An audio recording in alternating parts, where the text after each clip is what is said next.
So last time we talked about patient-rated outcome measures and how they can assist us in our step 5 assessing the effectiveness of our chosen interventions. And we talked about the real value of patient-rated outcome measures is their ability to, in fact, measure constructs that are not as easily measured using normal clinician-derived outcomes, specifically the ideas regarding activity and societal changes that are so important in health-related quality of life. And so we talked about a few of those and looked at them, but now we're going to talk about how we can go about selecting which ones we should be using in our own clinical practice. So we're going to focus primarily on how we select these from the standpoint of the questions: how well can we measure the variable we are interested in? Does the patient-rated outcome capture this information? Right? And how will the implementation of this assist me with my clinical decisions? And so the idea here is we need to first and foremost make sure that the measure we are going to be using is valid and reliable, and we'll talk about how we can assess that, but then finally get into this idea of how can we use this to assist in the clinical decision making, which is the real reason for incorporating these patient-rated outcomes. And so basically it's going to start at the beginning with a description and a reading of how the instrument was in fact developed. There's a whole bunch of different ways that these could be developed, but most importantly, these need to be systematic in their development with a wide variety of different individuals involved.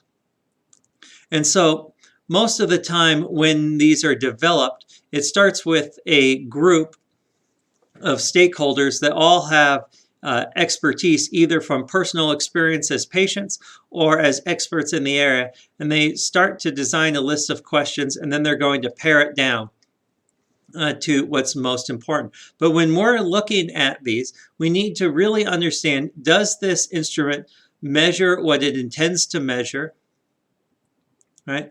And then does it measure what it's designed? So these are two different aspects. First and foremost, we need to understand, is this measure something that we're trying to get data on? Because these measures are all specific for different areas, different groups, and different purposes. And so we need to first and foremost select measures that are supposed to be measuring what we're most interested in. And then from there, once we have basically done a title and focus search, we now have to look and see whether or not the measure does in fact measure what it's supposed to, what it was designed to. Is there alignment between the measure and its stated outcome? And then is it useful with that?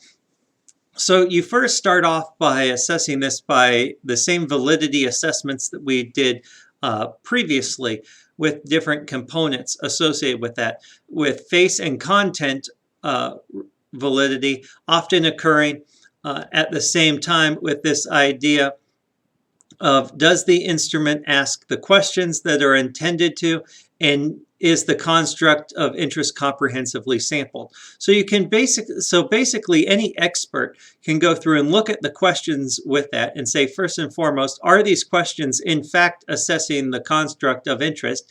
And second, are they comprehensive in nature? So the idea here is specifically, are the questions good questions? That's face validity. And then content validity is, does it include enough questions to fully comprehend the entire aspects of the health-related quality of life or the function of the group that we're trying to do? Specifically, with content validity, this is where areas where our more active population tend to skew results with this, where if there's not enough questions that assess higher level functioning, it may not be able to adequately assess the function in that more athletic population. Construct and criterion related validity now get to higher level components. With construct validity, we're looking at how well does this instrument measure this more abstract finding. So this idea that we have to move beyond the directly observable into this abstract construct of function and health-related quality of life. So if we don't have a sufficient enough construct validity where we can take and measure what we can't see otherwise, then the measure does not add any value. Criterion validity is not as common with these sorts of measures because basically, in order to get good criterion validity, you have to correlate that with some other measure. And usually, if there's another measure that measures the same thing, why would we need a second? So criterion measurement or validity usually is associated when we try to shorten versions. And so we can compare the shorter version to the longer version, whereby if the shorter version has the same validity and same effectiveness, then we can eliminate the need for the additional questions and make it easier to use. Responsiveness now focuses on the ability to detect meaningful change over time.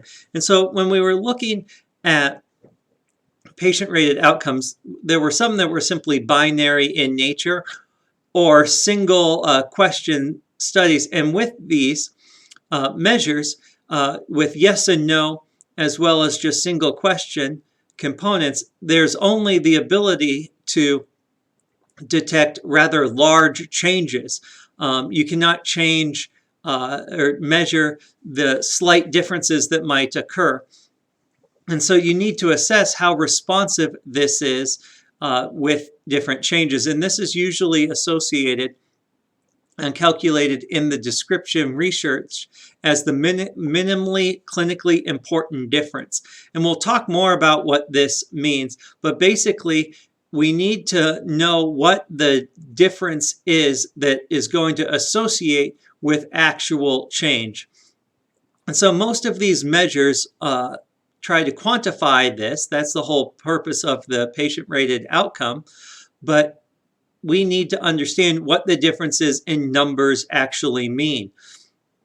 If there's not a decent amount of literature on what the minimally clinically important difference is, we don't know how much of that is just within the measure compared to actual changes. And you can think of this as the basic idea of confidence intervals or standard deviations. And it's not exactly the same, but it's similar in this normal variability that is associated with any measure. We only want to know whether or not this change was significant. And so you can think of this also as far as responsiveness with the difference between the ability to assess strength just using a manual muscle test compared to like an isokinetic machine. Whereas the isokinetic machine is going to be able to give you a much more precise measure, which is coming up, but can give you a much more precise measure and thereby collect more data for smaller changes. So when you're assessing this, you're going to look at this MCID, which is basically going to tell you what is the smallest amount of change that a patient perceives as beneficial. And so the idea here is you're going to get a score out of this, and the score can be out of any number of things, right? In this knee group one, the MCID is 11.5 points or higher. So basically it takes a difference of a score of 11.5 or more to know that they are in fact getting better or getting worse. And this is out of, I think it's 120 total points. So it's not as large as it looks, but you need to understand that the smaller that minimally clinically important difference, the more precise and the more responsive it is to changes. And this can become increasingly important in our active population with this idea of ceiling or floor effects. In the active population, ceiling effects are much more common. And the idea here with ceiling effects is that the instrument is unable to measure improvements because people already score very high on this assessment. So the idea might be that if somebody is injured and they score, say, a 90 or a 95, and I think I misspoke. I think the knee was out of 100, but it doesn't really matter. Let's assume it was out of 100. And they're injured and they score a 90 out of the 100. Well, with that minimally clinically important difference of 11.5, you wouldn't be able to see improvement because it would be impossible for them to actually get a 101.5 because they already were performing so high on it while injured that there's no room for them to improve. The opposite can occur in a floor effect where the health status is at a point on the measure that even when they're healthy, they're scoring so low that it cannot detect the differences that would occur while they were injured. And so the idea here is you need measures that people don't get perfect on, right? That's the entire point. They might be perfect in their measure when they're healthy, but that's not ideal because it doesn't show any room for improvement, and the possibility could be that they could still be perfect while injured. And so you want measures then that people don't always score perfectly on, which is kind of contrary to what we normally think of when we think of diagnostic testing, where we want things to always be negative. But in this case, everybody has a certain amount of dysfunction, and by dysfunction just means not compared to normal people, but compared to some sort of supernatural condition. You need to have the ability for this measure to detect changes that are maybe smaller than normal. So the idea that if somebody never has any pain associated with any activity, that probably means that either they're really healthy, which is the good, or that we're not asking enough questions or asking the questions in the right way to associate where there might be pain or dysfunction. And so the idea here is specifically with our more active populations, you have to see whether or not the measure has enough ability for injured people to improve. If injured individuals, in particular in our active population, still score very high as far as functioning, then we will not be able to see improvements. Reliability is similar to what we've discussed before as far as the ability to reproduce the same score with the patient on more than one occasion, as well as internal consistency, where patient-rated outcomes are basically survey research. So all of the things we talked about in the survey research discussion still is important. And so the idea that both their measure stays consistent with regards to same health status. If their health status doesn't change, their score shouldn't change, as well as they should answer consistently between subsets of questions that measure the same sort of thing. So if we're asking primarily about something that would measure the general muscle endurance of the lower extremity, and we have 2 or 3 questions that ask that in a different way, each one should score relatively similar to the next because they're measuring the same construct. Next is appropriateness. Right? And this is basically going to be, does it match your patient needs, your target population, as well as the patient goals? And this is particularly important when we get into age and function of the population. Age, first and foremost, from the wording of the questions, but also in the general activity levels associated with that. So you need to choose a measure that is appropriate for the group that you're using, and basically, is it asking questions that are important to them, right? If you have measure for elementary or adolescent kids, and it doesn't measure anything about the ability to like run, jump, play, or move around, that's probably not appropriate because that's what's important to that age group.